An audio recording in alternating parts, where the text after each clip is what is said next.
حالت حیض میں خواتین سے متعلق بہت ساری بے اعتدالیاں دنیا کے ہر مذہب میں رہی ہیں۔ یہودی کیا کرتے تھے کہ حالت حیض میں عورت سے بالکل کنارہ کشی اختیار کر لیا کرتے تھے، اس کے قریب بھی نہ جانا، اور کھانا پینا بھی الگ اور جھوٹا بھی الگ۔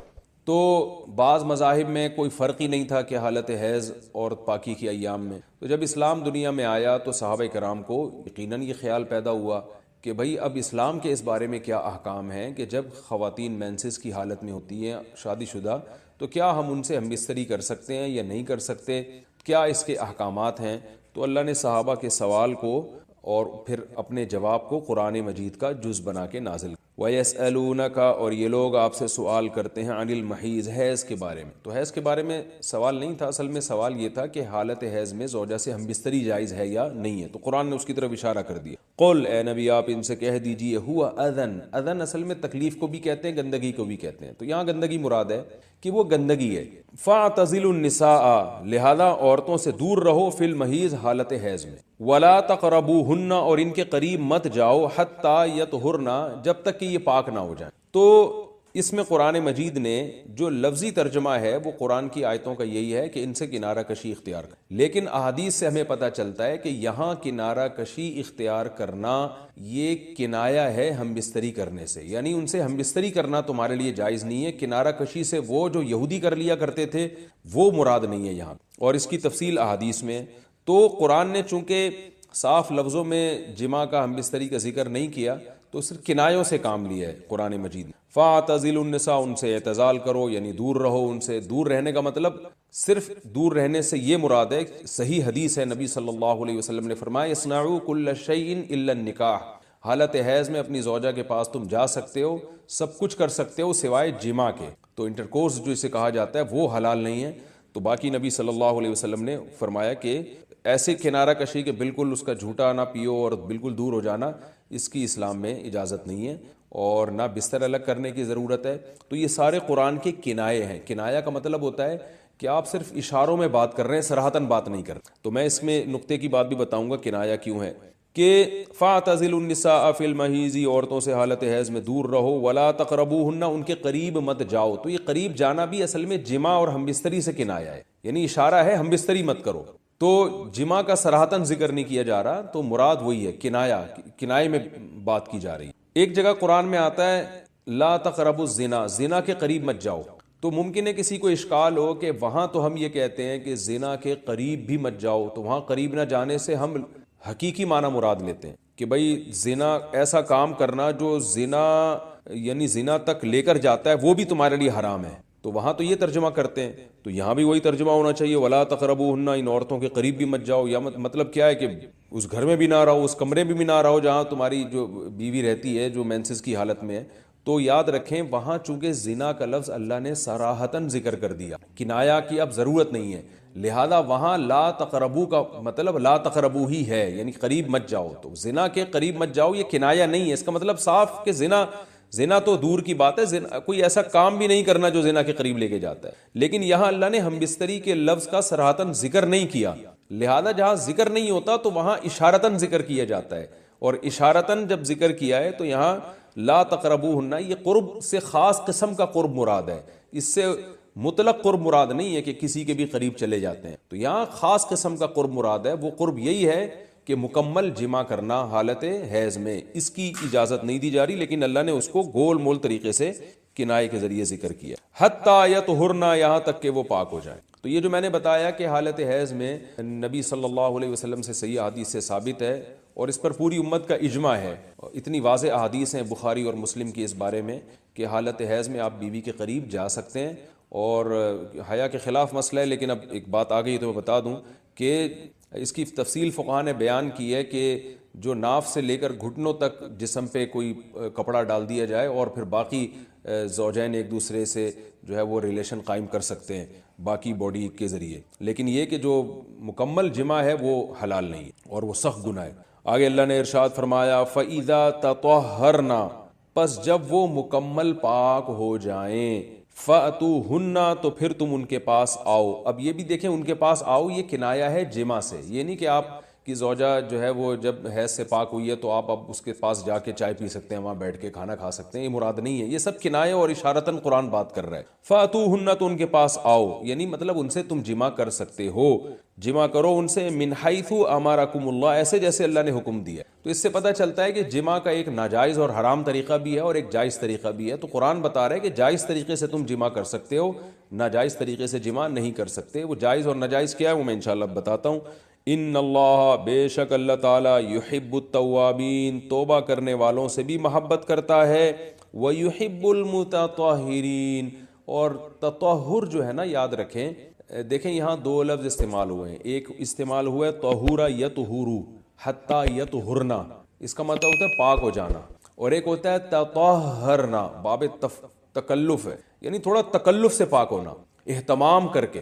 ایک پاک تو یہ ہے کہ بس چلو بھی پاک ہو گئے، ایک ہے کہ بہت یعنی پاک صاف رہنے کی بڑی کوشش کرنا۔ تو جو صفائی پسند لوگ ہوتے ہیں نا، وہ جب تک صفائی کا خبط ان کے اوپر سوار نہیں ہو جاتا اور تکلف نہیں کرتے، اس وقت تک پاک صاف وہ رہتے نہیں ہیں۔ تو اس لیے اللہ تعالیٰ نے تکلف کے ساتھ طہارت کا حکم دی۔ تو اسی وجہ سے بہت سے علماء کہتے ہیں کہ اس سے حالت حیض کے بعد غسل کرنا مراد ہے، کہ اگر عورت کے 10 دن سے پہلے حیض آنا ختم ہو جائے تو عورت پر پھر واجب ہو جاتا ہے کہ وہ باقاعدہ غسل کر کے اپنے آپ کو پاک صاف کرے۔ تو یہی مراد ہے اس سے۔ اللہ نے فرمایا فَإِذَا تَطَهَّرْنَا، جب وہ مکمل پاک ہو جائیں، فَأْتُوهُنَّ مِنْ حَيْثُ أَمَرَكُمُ اللَّهُ، تو پھر اس طرح آؤ ان کے پاس جیسے اللہ نے حکم دیا۔ بے شک اللہ تعالیٰ محبت کرتا ہے توابین، توبہ کرنے والوں سے، وَيُحِبُّ الْمُتَطَهِّرِينَ، اور خوب تکلف کے ساتھ پاک صاف رہنے والوں سے۔ تو توبہ اور تطہر کا تذکرہ کیا۔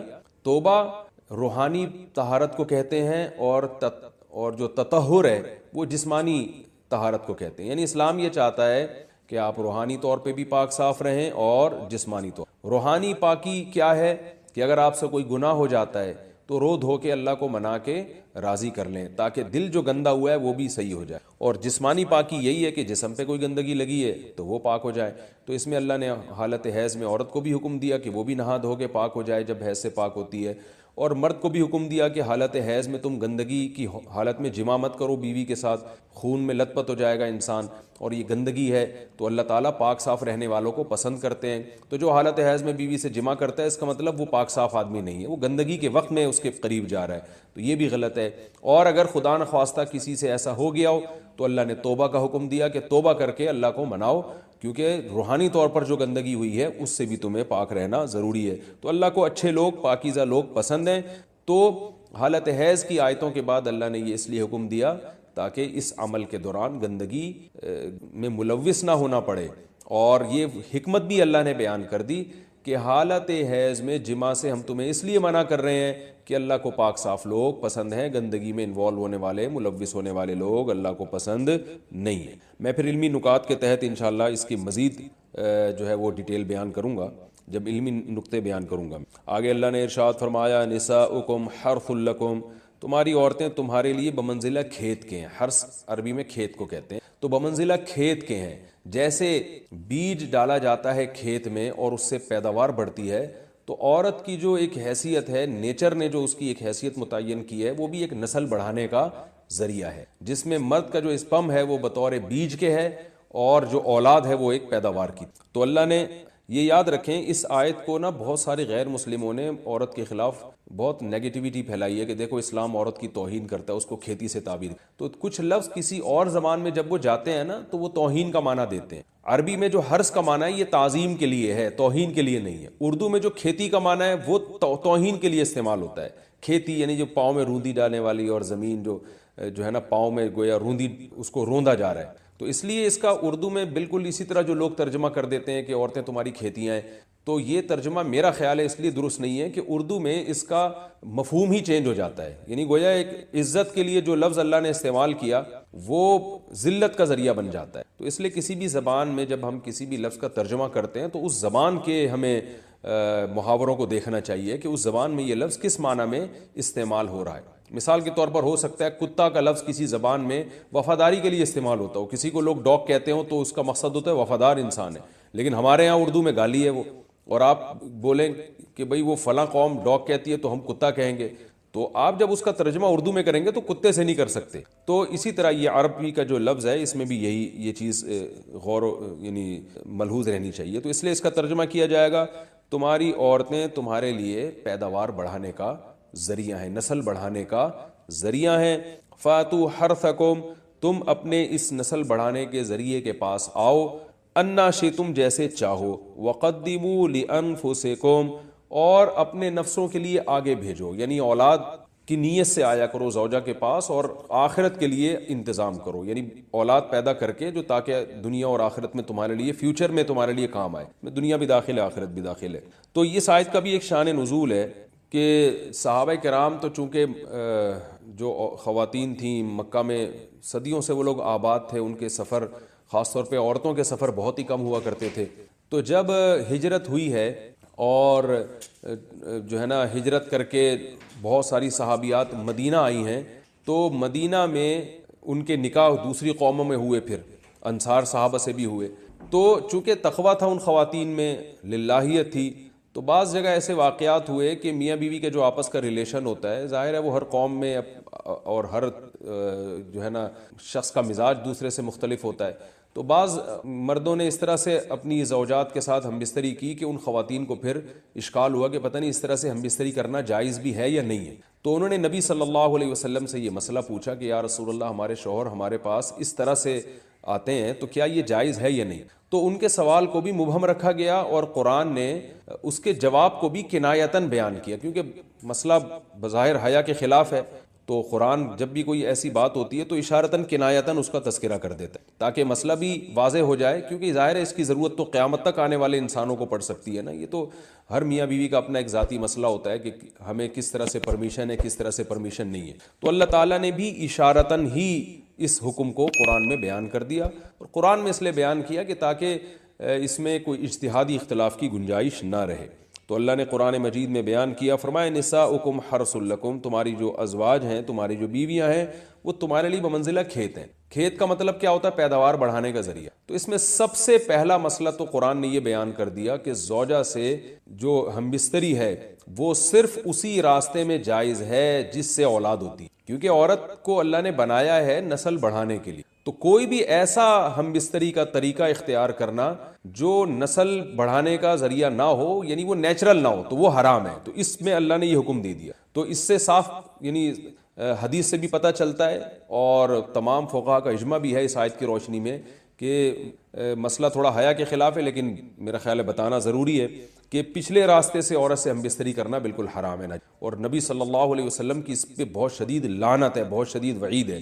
تو یہ بالکل اللیگل ہے اسلام میں کہ عورت کے پچھلے راستے سے اس سے ہم بستری کی جائے. جو لوگ لڑکوں سے بدفعلی کے عادی ہوتے ہیں ان کو یہ ایک چسکا لگ جاتا ہے, تو یہ حرام ہے, ناجائز ہے, کیونکہ اللہ نے بتا دیا کہ یہ تمہارے لیے بمنزلہ کھیت کے ہیں. تو اس میں قرآن نے وہ جو سوال تھا نا اس کی طرف اشارتاً جواب دے دیا.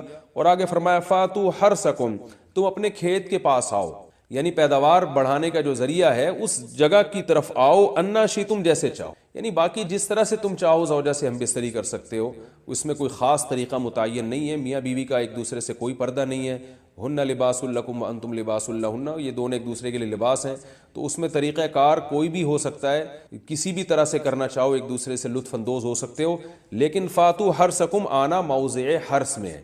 حرث کا مطلب وہ اس جگہ کی طرف آنا ہے جہاں سے نسل بڑھتی ہے, کسی اور راستے کی طرف. اس سے صاف طور پر جو ہے نا وہ جو فاسق فاجر لوگوں کی جو برائی ہے جو لڑکوں سے بدفعلی کے نتیجے میں پیدا ہوتی ہے, اس کا اللہ نے قلعہ کر دیا کہ اس کی اسلام میں بالکل اجازت نہیں ہے.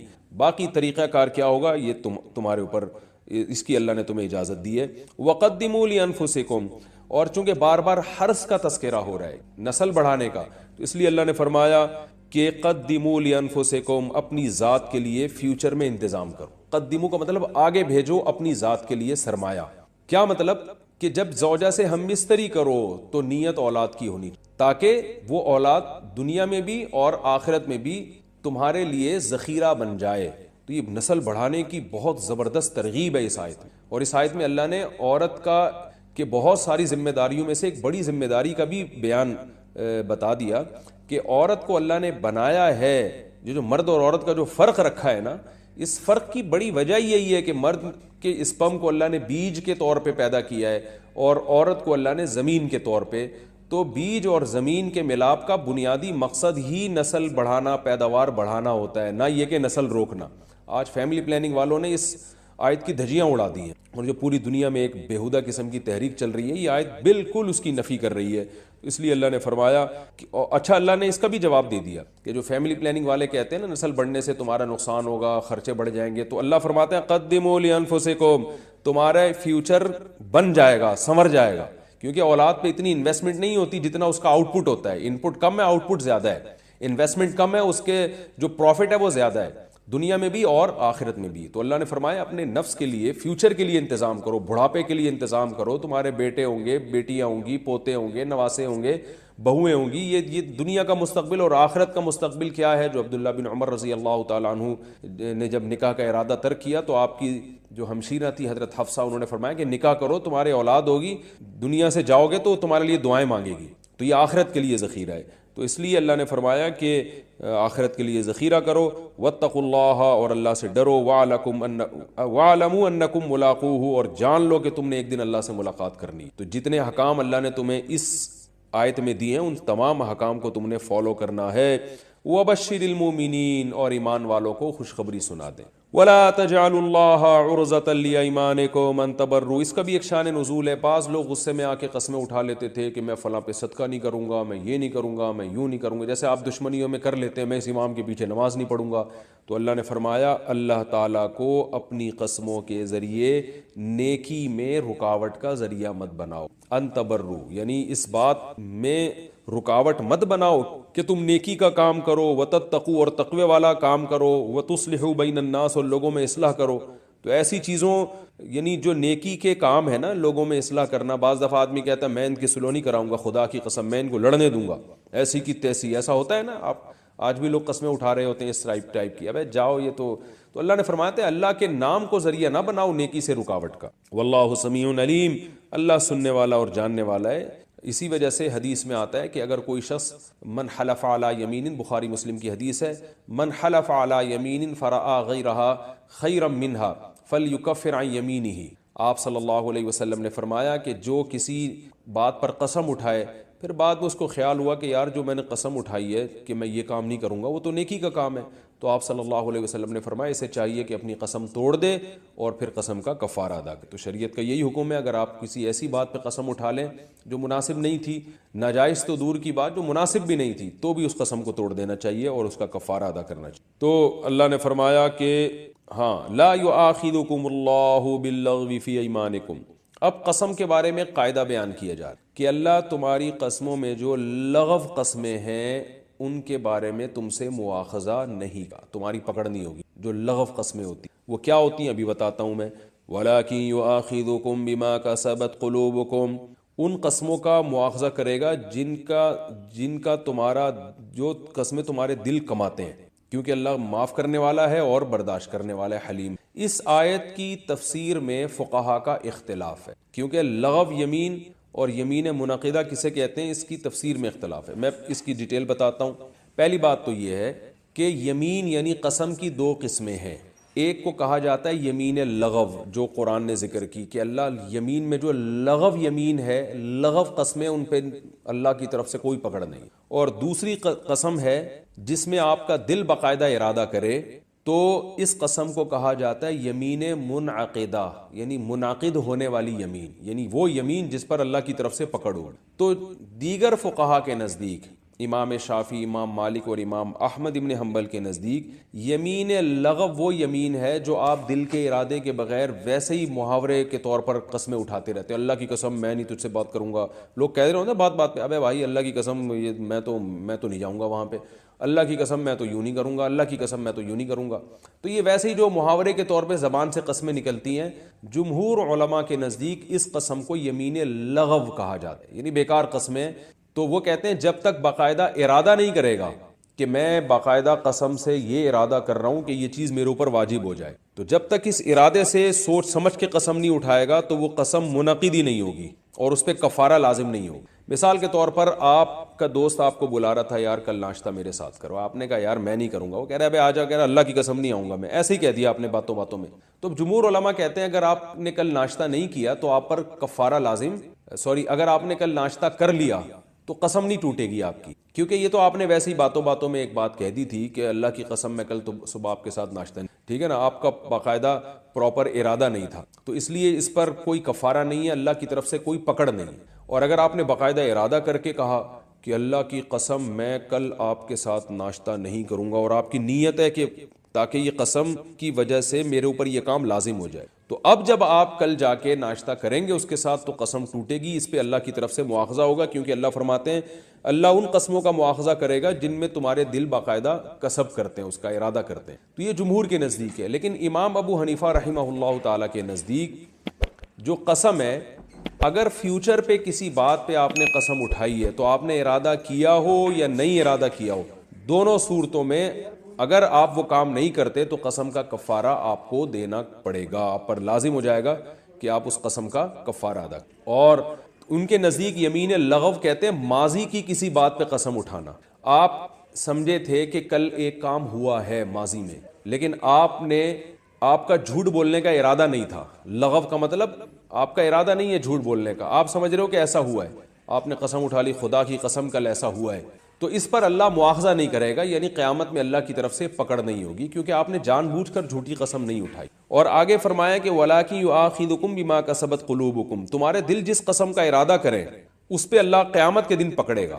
کیا مطلب؟ آپ نے جان کر اگر جھوٹی قسم اٹھائی ہے، یہ یعنی امام ابو حنیفہ کے نزدیک اس پوری آیت سے ماضی کی قسمیں مراد ہیں، ماضی کی، یعنی جھوٹی خبر دے رہے ہیں آپ قسم کے ذریعے۔ مثال کے طور پر کل یعنی آپ سے کسی نے پوچھا کہ بھائی کل جو ہے یہ کام ہوا ہے کہ نہیں ہوا، آپ نے قسم اٹھا کے کہا کہ خدا کی قسم نہیں ہوا، اب آپ کا جھوٹ بولنے کا ارادہ نہیں تھا، دل آپ کا اس قسم پہ جان بوجھ کر آپ نے یہ قسم کا ارادہ نہیں کیا، کیونکہ آپ یہ سمجھ رہے ہو کہ واقعی نہیں ہوا یہ کام، آپ نے کہا خدا کی قسم نہیں ہوا، بعد میں پتہ چلا تو ہوا ہے، تو اب اس پہ اللہ فرماتے ہیں گھبرانے کی ضرورت نہیں ہے، چونکہ آپ نے جھوٹی قسم جان کر نہیں اٹھائی ہے، لہذا اللہ آپ کو معاف کر دے۔ لیکن آپ نے اگر جھوٹی قسم اٹھائی اور جان کر اٹھائی ہے تو اس پہ اللہ آپ سے مواخذہ کرے گا۔ تو امام ابو حنیفہ کے نزدیک اس سے وہ قسمیں جن کا فیوچر سے تعلق ہے، اس آیت کا ان فیوچر والی قسموں سے کوئی تعلق ہی نہیں ہے، کیونکہ اس کے لیے دوسری آیتیں ہیں جو ہم پہلے پڑھ چکے ہیں جس میں اللہ نے کفارے کا تذکرہ کیا، وہ کفارہ بہرحال آپ کو دینا ہے۔ لہذا اگر آپ یہ کہتے ہیں کہ کل میں آپ کے ساتھ ناشتہ نہیں کروں گا اللہ کی قسم، تو آپ نے مذاق میں بھی اگر کہا ہو کہ اللہ کی قسم ناشتہ نہیں کروں گا، تو اگر آپ نے ناشتہ کر لیا تو آپ کو قسم کا کفارہ ادا کرنا پڑے گا، کیونکہ یہ فیوچر کی قسم ہے، تو یمین منعقد وہ ہوتی ہے جو فیوچر کی ہوتی ہے، تو اس میں آپ پر ایک چیز لازم ہو جائے گی، اور یہ قرآن سے بھی ثابت ہے اور حدیث سے بھی ثابت ہے کہ ثلاث جدہن جد وہزلہن جد، کہ نبی نے فرمایا تین چیزیں حقیقت میں بھی حقیقت اور مذاق میں بھی، اس میں طلاق، نکاح اور عتاق، اور ایک روایت میں یمین کا بھی تذکرہ ہے کہ قسم بھی۔ تو وہ کہتے ہیں فیوچر میں اگر کسی نے قسم اٹھائی ہے تو وہ حقیقت میں ہو یا مذاق میں ہو، وہ بہرحال واقع ہو جائے گی، اور اس کی دلیل قرآن کی وہ آیتیں جو ہم سورہ بقرہ کے شروع میں پڑھ چکے ہیں، فَكَفَّارَتُهُ إِطْعَامُ عَشَرَةِ مَسَاكِينَ، کہ اگر کوئی قسم اٹھا کے توڑ دے تو اس کا کفارہ ہے 10 مسکین کو کھانا کھلانا۔ سورہ بقرہ میں یہ شاید آگے آئیں گی، مجھے بھی یاد نہیں رہا، لیکن بہرحال قرآن میں اس مضمون کو اللہ نے بہت وضاحت سے بیان کیا۔ تو یہ بھی جو ہے نا قسم کے بارے میں مسئلہ بیان ہو گیا۔ تو جمہور کے نزدیک دوبارہ بتا دیتا ہوں، اگر کوئی مذاق میں قسم اٹھا لے فیوچر کی تو قسم کا کفارہ اس پہ نہیں ہوتا اگر وہ توڑ بھی دے، لیکن امام ابو حنیفہ کے نزدیک فیوچر کی قسم اگر مذاق میں بھی ہو، دل کا ارادہ نہیں بھی ہو، تو وہ قسم منعقد ہو جاتی ہے۔ تو جمہور کے نزدیک جو دلیل ہے وہ یہ آیت ہے، لیکن امام حنیفہ کہتے ہیں یہ آیت ماضی کی قسموں کے بارے میں ہے، اور یہاں مواخذہ سے مراد اخروی مواخذہ ہے، دنیا کا کفارے کا اس آیت سے کوئی تعلق نہیں ہے۔ تو دونوں کے اپنے اپنے دلائل ہیں۔ وقت پورا ہو چکا ہے، انشاءاللہ پھر اس رکوع میں آگے بھی بہت اہم احکامات بیان ہوئے ہیں، اور یہ اب ہمارے جتنے بھی رکوع چلیں گے نا، یہ بہت امپورٹنٹ ہیں احکامات کے لحاظ سے، اس میں ہمیں زندگی گزارنے کا طریقہ اور روزمرہ کے مسائل بہت ڈیٹیل سے بیان ہوئے ہیں۔ یہ بہت ہی اس میں آپ لوگ بہت دل جمی کے ساتھ حاضری دیں، لیکچر پابندی سے سنیں، نوٹس تیار کریں، اس سے آپ کے علم میں انشاءاللہ بہت اضافہ ہوگا، اور میں نہیں کہہ رہا کہ آپ مفتی اعظم بن جائیں گے، لیکن نیم مفتی انشاءاللہ آپ بن جائیں گے، بہت موٹے موٹے مسائل دلائل کے ساتھ انشاءاللہ آپ کو آ جائیں گے، اللہ تعالیٰ عمل کی تو۔ وَمَن لَّمْ يَسْتَطِعْ مِنكُمْ طَوْلًا، اللہ کہہ رہے ہیں اگر تم آزاد عورت سے نکاح کی طاقت نہیں رکھتے، تو اس سے پتہ چلتا ہے بہت سے لوگ تھے یہ مردوں کو یہ کہا جا رہا ہے استطاعت نہیں ہے. آج رشتوں میں پرابلم لڑکیوں کو ہوتی ہے, لڑکوں کو نہیں ہوتی. پہلے لڑکوں کو ہوتی تھی, لڑکیوں کو نہیں ہوتی تھی.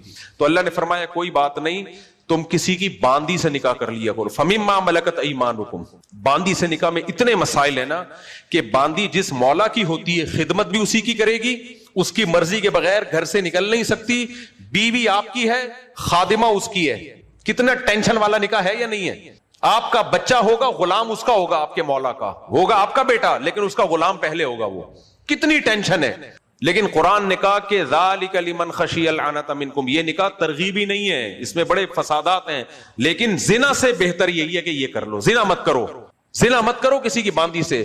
تو صحابہ زنا سے بچنے کے لیے نکاح میں اپنا لیول کتنا گرا دیتے تھے قرآن کے مطابق, تاکہ زنا نہ ہو. تو اب بتاؤ, اب تو جو عورتیں لو لیول ہیں وہ باندیاں تھوڑی ہیں کسی کی.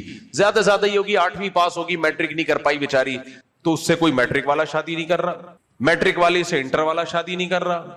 اللہ تو صحابہ کو کہہ رہا ہے زنا سے بچنے کے لیے کسی کی باندی, لونڈی تو بہت ہی کم سمجھی جاتی تھی, کم درجے کی, لیکن اللہ نے کہا زنا سے بہتر ہے اس سے نکاح کر لو. نہ وہ تمہاری خدمت کر پائے گی, نہ اپنے آقا کی مرضی کے بغیر تمہارے ساتھ رات گزار پائے گی, لیکن چلو ایک حلال رشتہ تو ہو جائے گا نا. تو اس لیے اللہ نے فرمایا زنا مت کرو, اس لیول کی عورت سے نکاح کر لو. تو ہم بھی یہ کہتے ہیں جس سوسائٹی میں تعدد زوجات ہوتا ہے نا, لونڈے لپاڑوں کو لڑکیاں ملتی نہیں ہے, کیونکہ لڑکیوں نے اچھے اچھے میاؤں پہ قبضہ کر لیا ہوتا ہے. جو اس ہائی لیول کے ہوتے ہیں نا, ساری ان کی زوجہ بن جاتی ہے, رائل فیملی اور بڑے بڑے لوگوں کے ہاں. بھائی یہ گاڑی سائڈ پہ کر لو یار, یہ گاڑی ہے جی 258 آلٹو کار ہے 258. تو صحابہ کرام میں بھی ایسا ہی تھا کہ اللہ نے فرمایا اپنا معیار گرا دو, معیار کسی کی باندی سے نکاح کر لو. تو حضرت بریرہ باندی تھی نا, ان کے شوہر نے نکاح کر لیا تھا. پھر باندی میں ایک پرابلم یہ ہے کہ اس کا مولا آزاد کر دے گا تو اس کو طلاق کا حق بھی آ جائے گا اس کے پاس, یہ ایک الگ ٹینشن تھی. لیکن انہوں نے کیا بھائی زنا سے بچنے کے لیے بہتر ہے, کیونکہ عورت ملتی نہیں تھی اس زمانے میں آسانی سے. آج مرد کے بہت نخرے ہو چکے ہیں, کیونکہ عورتیں مارکیٹ میں ہول سیل کے حساب سے. بلکہ کوئی لونڈا سوسائٹی میں اچھا ہونا تو خاندان کی عورتیں اسے خاندان سے باہر جانے نہیں دیتی ہیں. جس کے ایک آدھ بیٹا کوئی کام کا نکل آیا نا, تو دیکھو محلے پڑوس کی عورتیں اس سے تعلقات بنانے کی کوشش ہوئی, ہماری بیٹی سے نکاح کر لو. تو یہ سارا سیٹ اپ الٹا چل رہا ہے, اور یہ حلالی پن ہے جو ہم لوگوں نے مچا کے رکھا ہوا ہے. تو یہ میں پاگل نہیں ہوں جو 4 شادیوں پہ بولتا رہتا ہوں, میرا دماغ نہیں خراب ہے. ہم نے اس کو سمجھا, اس فلسفے کو اسلام کے, سمجھ رہے ہو. اور میں جو بڑے بڑے کبھی دعوے کر دیتا ہوں نا, میرے خلاف اہل حدیث لوگ کلپ بنا رہے ہوتے ہیں, اس نے اجماع کا دعویٰ کر دیا, اتنا مبالغہ کر دیا. تو یہ دعویٰ کیا ہوتا ہے تو وہ دعویٰ صحیح ہوتا ہے, وہ دعویٰ صحیح ہوتا ہے. تو ایسے ہوائی دعویٰ نہیں کر دیا ہو. تو اب میں اس رمضان میں کوشش کر رہا ہوں, جتنے لوگوں نے اس طرح کے میرے خلاف کلپ بنائے ہیں نا, جیسے تراویح پر یا طلاق ثلاث پر یا اور, وہ اس میں پورا ریئیکشن میں ریکارڈ کرواؤں, پھر بتاؤں کہ مبالغہ کون کر رہا ہے. تو ایک تراویح پہ انشاءاللہ مارکیٹ میں آنے والا ہے انشاءاللہ. خیر, تو ایک تو اللہ نے یہ حکم دیا کہ اللہ تعالیٰ نے آدم علیہ السلام کے پسلی سے کس کو پیدا کیا, اما حوا کو. پھر اللہ کہتے ہیں وَبَثَّ مِنْهُمَا رِجَالًا كَثِيرًا وَنِسَاءً, پھر اللہ نے ان دونوں سے دنیا سے مردوں اور عورتوں کو پھیلا دیا پوری دنیا میں. ہم بھی ہیں, چائنا میں بھی, کینیڈا, امریکہ, جہاں بھی جاؤ یہ سارے. آپ دیکھو جب گراف بناتے ہیں نا, اسکولوں میں گراف بنانا سیکھتے ہیں نا, تو گراف جب بناتے ہیں کوئی آبادی بڑھ رہی ہو تو ماضی میں جاؤ گے تو کیا ہوگی, وہ کم ہوگی. تو یہ جو آج انسان ہے نا 6 ارب کے قریب, ان کا گراف آپ بنائیں تو پیچھے ہوتے ہوتے ہوتے ہوتے یوں سمٹے گا نا, کیا خیال ہے؟ اور یہ سارے انسان آئیں گے یا بیچ میں بندر بھی آئیں گے؟ اس میں سارے انسان آئیں گے, ہوتے ہوتے ہوتے ایک انسان پہ جائیں گے. یہ اس میں بندر مارکیٹ میں کہیں بھی نہیں ہے. تو یہ ڈاروین لمبی پھینک کر گیا ہے, اور اسی کو ہمارے لوگ کیچ کر رہے ہیں. دیسی لبرل دلیل سے یہ نظریہ بالکل ثابت نہیں ہے. بکری کے وہاں بکرا پیدا ہوتا ہے, گدھی کے ہاں گدھا پیدا ہوتا ہے, شیرنی کے ہاں شیر پیدا ہوتا ہے. صدیوں سے یہی ہو رہا ہے. تو انسانوں کا گراف بھی ماضی میں لے کے جاؤ گے, آبادی سمٹے گی, ہوتے ہوتے ہوتے 1 لاکھ پہ آئے گی, پھر 50,000 پہ آئے گی, پھر 25,000 پہ آئے گی, پھر 5,000 پہ آئے گی, پھر 1,000 پہ آئے گی, پھر 500 پہ آئے گی, 250 پہ آئے گی, 100 پہ آئے گی, 50 پہ آئے گی, 25 پہ آئے گی, 4 پہ آئے گی, 2 پہ آئے گی, پھر 1 آدم پہ آئے گی. اس میں بندر بولو کہیں بھی نہیں ہے. تو بکواس ہے یہ جو پھینک کے گئے لمبی لمبی. خیر, تو آگے اللہ تعالیٰ فرماتے ہیں واتقوا اللہ, اس اللہ سے ڈرو, الذی تساءلون بہ والارحام, جس کا تم واسطہ دیتے ہو ایک دوسرے کو. جب کوئی تمہارا حق ادا نہیں کر رہا ہوتا, اس کو واسطہ دینے کے لیے کہتے ہو اللہ سے ڈر. تو اللہ کہتے ہیں خود بھی کس سے ڈرو, اللہ سے ڈرو. والارحام, اور رشتوں کا بھی ایک دوسرے کو واسطہ دیتے ہو, اور بہت سارے کام تمہارے رشتوں کی وجہ سے ہو جاتے ہیں. رشتے کا کیا مطلب؟ یار تو میرے بھائی ہو کے مجھے گٹکے کے پیسے نہیں دے رہا. آج کل تو چل رہا ہے, میں تو وہی بتاؤں گا نا. یار تو میری بہن ہو کے میں تجھ سے کہہ رہا ہوں پانی پلا دے, پانی نہیں پلا رہی. بہنوں کا تو بھائیوں کا احترام ہوتا ہے. تو میرا بھائی ہو کے میں بیوہ ہوں, میرا بھائی ہو کے میرے بچوں کا خرچہ نہیں دے رہا. یہ سب رشتے انگریزوں میں نہیں ہوتے. یہ انگریزوں میں یہ سیٹ اپ مارکیٹ سے کیا ہو گیا, شارٹ. ابا ہی نہیں پال رہے تو آگے بہن بھائی کو کون پالے گا؟ لیکن اللہ کہتا ہے میں نے تمہیں آدم اور حوا سے اس لیے بنایا کہ تمہارے آپس میں رشتے قائم ہو جائیں. اما حوا اور آدم علیہ السلام نکاح کے ذریعے تھے, میاں بیوی تھے. معاذ اللہ نقل کفر, گرل فرینڈ بوائے فرینڈ نہیں تھے. تو اللہ کہتے ہیں اسی سے میں نے پھیلا کے رشتے بنا دیے, اور انہی رشتوں کا واسطہ دے کے تم ایک دوسرے سے حقوق لیتے ہو. باپ اپنے بچوں پہ کیوں خرچ کرتا ہے؟ رشتہ ہے. بچے باپ سے کتنا کھاتے ہیں پوری زندگی. گھر ملا, نام ملا, پراٹھے ملے, ملائیاں ملی, پکوڑے ملے, ہے بھائی. ماں سے کتنا کھاتے ہیں, دودھ پلاتی ہے پہلے وہ, اگر وہ ماں نہ ہوتی پلاتی, ایک ایک گھونٹ کے پیسے لیتی وہ, سمجھ رہے ہو. رشتوں کی وجہ سے ماں بھی کھلاتی ہے, باپ بھی کھلاتا ہے, محبتیں ہوتی ہیں. اللہ کہتے ہیں انہی رشتوں کا تم واسطہ دیتے ہو ایک دوسرے کو. تو یہ رشتے بنانے والا کون ہے؟ اللہ. لہذا اس سے بھی تو ڈرو جس نے یہ تمہیں رشتوں میں جکڑ دیا. اس سے پتہ چلتا ہے رشتے بہت بڑی نعمت ہے جس سے انگریز زیادہ تر, سب نہیں, محروم ہو گئے. وہ بیچارے محروم, مارکیٹ سے رشتے کیا ہو گئے ان کے. اور کیوں محروم ہوئے؟ نکاح نہ ہونا. تبھی میں نکاح پہ چیختا ہوں, اتنا میں پاگل نہیں ہوں. میں ایک بات آپ لوگ کو بتا دوں, بہت سے لوگ میرے کمنٹس میں تو پاگل ہو گیا, اس کا دماغ خراب ہو گیا ہے.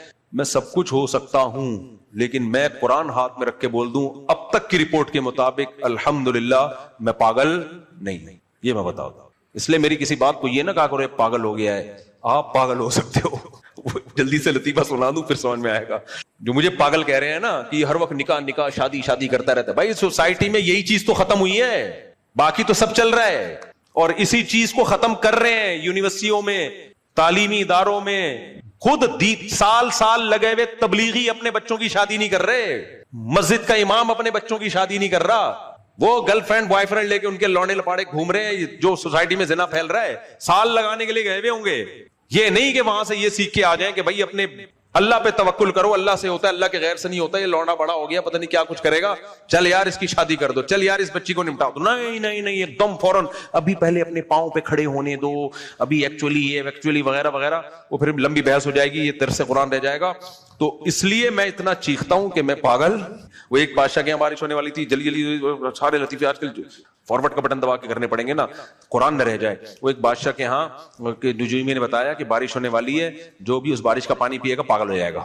تو بادشاہ نے بولا ابے سارے پاگل ہو جائیں گے تو ہم کیا کریں. اس نے کہا ہم اپنے لیے تالاب بنا کے اپنی زندگی تک کے لیے نا 50-60 سال کے لیے پانی الگ اسٹور کر لیں, ہم لوگ وہاں سے پیا کریں, پبلک کو پاگل ہونے دو.